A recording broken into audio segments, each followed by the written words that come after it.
إلهنا وخالقنا فاهدنا سبل السلام۔ حضرت عثمان بن عفان رضی اللہ عنہ سے روایت ہے کہ میں نے رسول اللہ صلی اللہ علیہ وآلہ وسلم سے سنا کہ آپ صلی اللہ علیہ وآلہ وسلم فرماتے تھے، جو شخص صبح کے وقت 3 مرتبہ یہ کلمات کہے تو شام تک اسے کوئی ناگہانی مصیبت نہیں پہنچے گی۔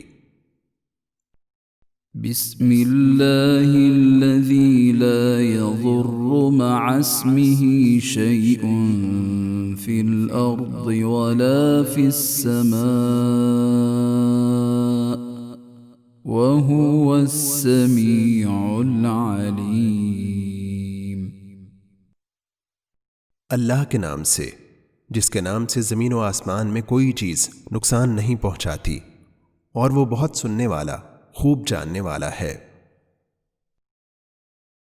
فاهدنا سبل السلام۔